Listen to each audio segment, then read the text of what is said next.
नमस्कार. शासन 4 यूट्यूब चॅनलवर आपलं सर्वांचं खूप खूप स्वागत आहे. तर आताच्या घडीची सर्वात मोठी ब्रेकिंग न्यूज म्हणजे अखेर राज्य सरकारी कर्मचाऱ्यांना मार्च 26चे वेतन आणि निवृत्ती वेतन या तारखेला त्या संदर्भात एपिसोडच्या माध्यमातून संपूर्ण अपडेट सविस्तरपणे पाहण्याला सुरू करूया. मार्च वेतन आणि निवृत्ती वेतन, सहाय्यक अनुदान इत्यादीकरिता अनुदान वितरित करण्याबाबत शालेय शिक्षण व क्रीडा विभागामार्फत दिनांक 20/3/26 रोजी महत्त्वपूर्ण शासन निर्णय निर्गमित करण्यात आलेला आहे. सन 25-26 या आर्थिक वर्षातील शालेय शिक्षण व क्रीडा विभागाकरिता अर्थसंकल्पित झालेला व वित्त विभागामार्फत बेंच प्रणालीवर प्राप्त झालेला निधी नियंत्रित अधिकाराच्या अधीनस्थ ठेवण्यासाठी मान्यता देण्यात येत आहे.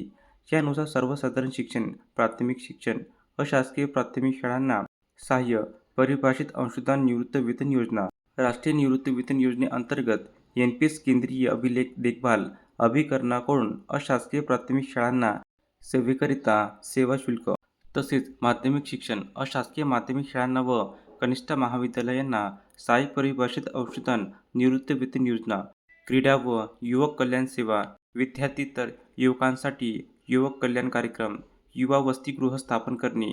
तर अशा प्रकारे सरकारी कर्मचारी संदर्भात अतिशय महत्त्वपूर्ण अपडेट या एपिसोडच्या माध्यमातून आपण पाहिली आहे. तर हा व्हिडिओ आपल्याला आवडला असेल तर चॅनलला नक्की सबस्क्राईब करा, लाईक करा, कमेंट करा आणि असेच नवीन नवीन अपडेट मिळवण्यासाठी शासन 4 यूट्यूब चॅनलला सबस्क्राईब करायला अजिबात विसरू नका. धन्यवाद.